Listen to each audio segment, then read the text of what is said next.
Welcome again. This is the Holy Reflection for Maundy Thursday, and the theme today is one of freedom. We're going to think about how the cross brings freedom, and very much connected in with that, I want to think about the Passover.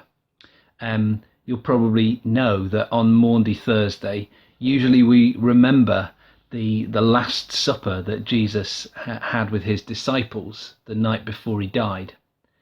And that's when he shared the bread and the wine with them that we remember at communion or in the Eucharist as Christians.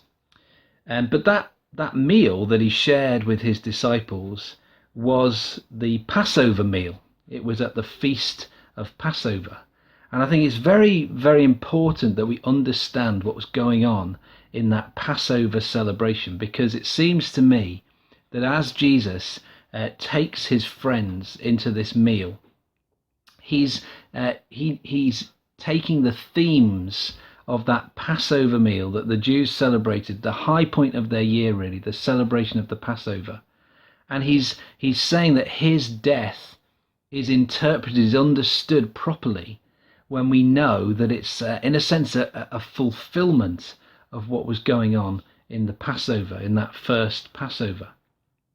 When Luke begins his description of that Last Supper between Jesus and his friends, he says, "The festival of unleavened bread arrived, when the Passover lamb is sacrificed."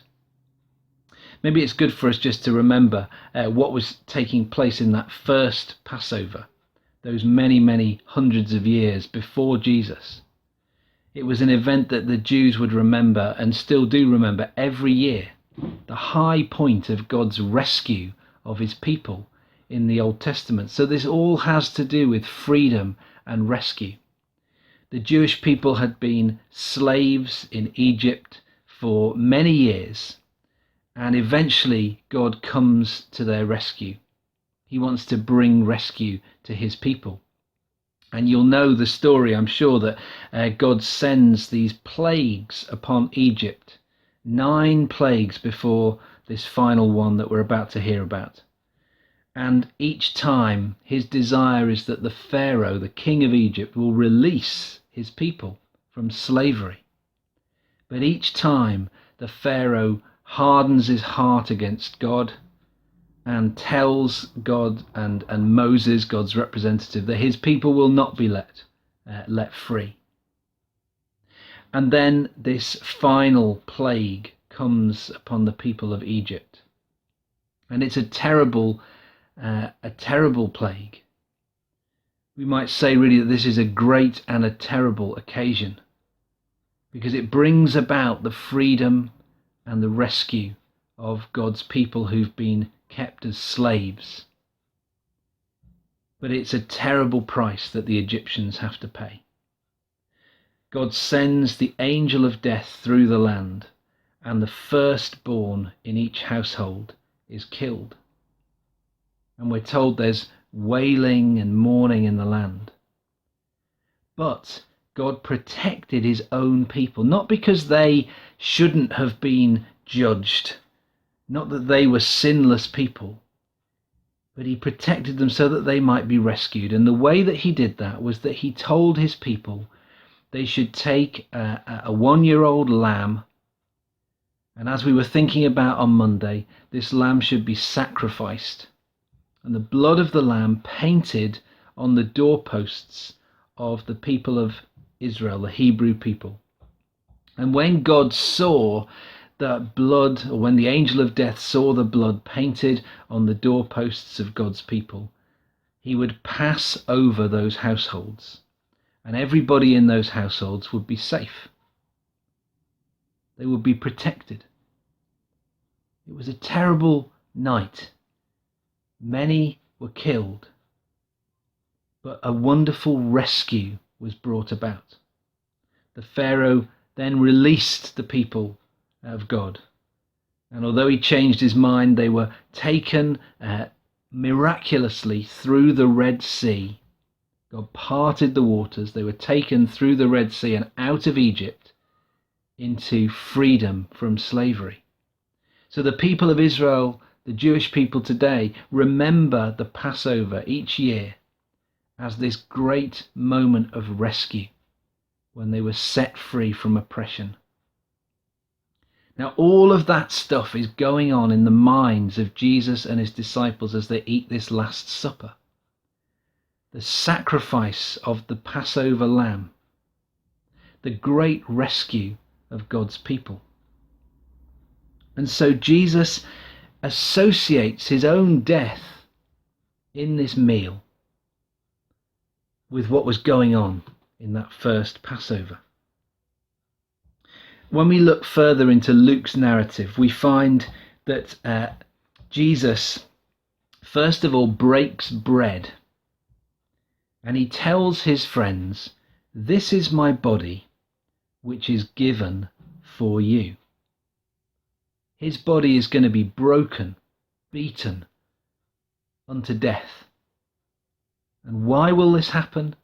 It will be for them, for his people.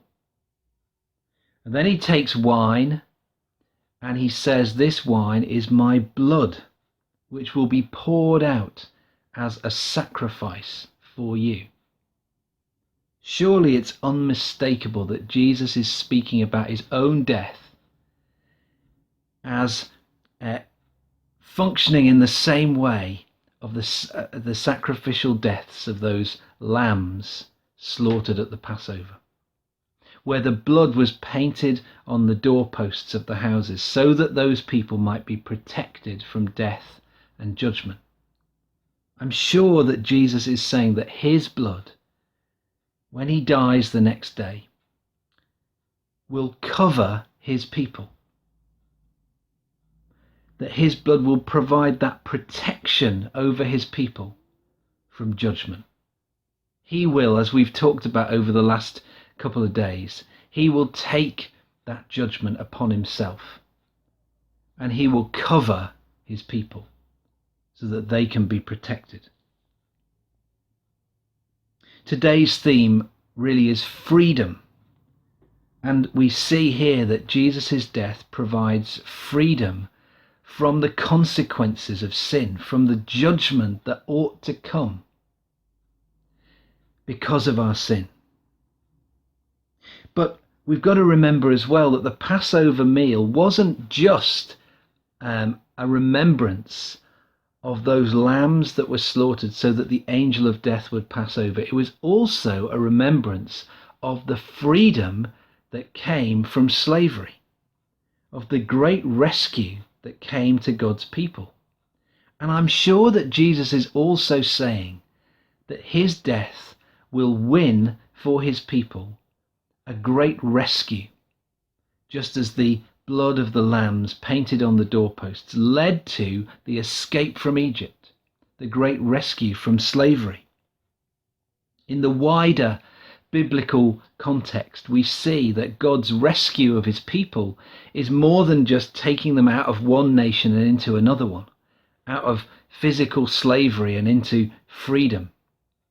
It's a rescue from the being bound by sin, which each and every one of us has experienced ever since that first sin in the Garden of Eden.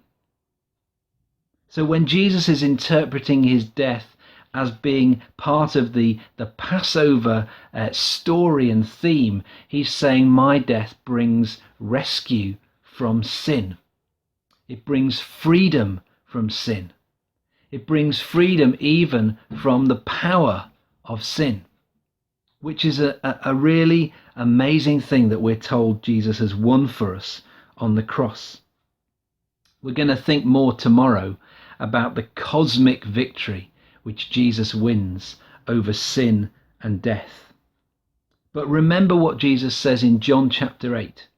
He says that anyone who sins is a slave. He uses that language of slavery, is a slave to sin. All of us are slaves to sin and death. We can't avoid it.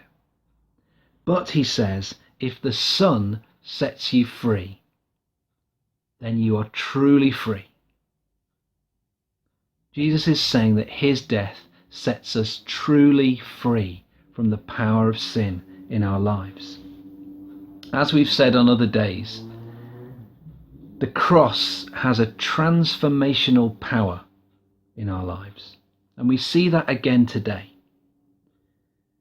Jesus, in fact, when he's giving out the cup in the Last Supper with his friends, says this cup is the new covenant between God and his people, confirmed with my blood.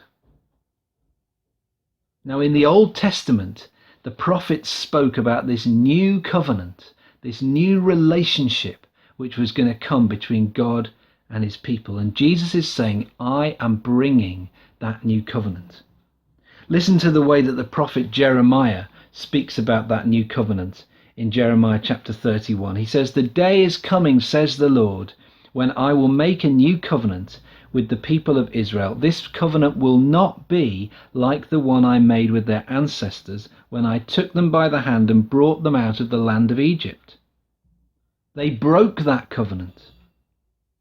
But this is the new covenant that I will make with the people of Israel after those days, says the Lord. I will put my instructions deep within them. I will write them on their hearts.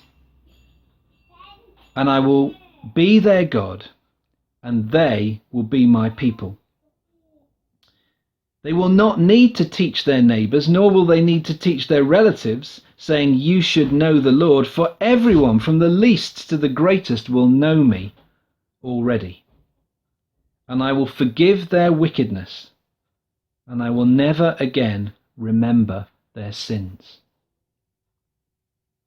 Jesus is saying this new covenant which is totally different from the old one, where there is a beautiful new relationship formed between God and his people, that there will be an intimacy between God and his people, a freedom from the old law, and a sense in which God will write his very desires on our hearts, that comes at this point with the new covenant.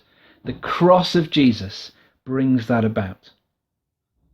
And Paul expresses Jesus' sacrifice as one that has transformational power. I'll just leave you with this thought. In 1 Corinthians 5, he says, Christ, our Passover lamb, has been sacrificed for us. So, Paul says, let us celebrate the festival, not with the old bread of wickedness and evil, but with the new bread of sincerity, honesty, and truth. Paul is saying our lives can be changed by what Jesus, our Passover lamb, has done for us. He's going to make us right. He's going to set us free from the power of sin so that we can live new lives, relating to God in a wonderful, intimate way.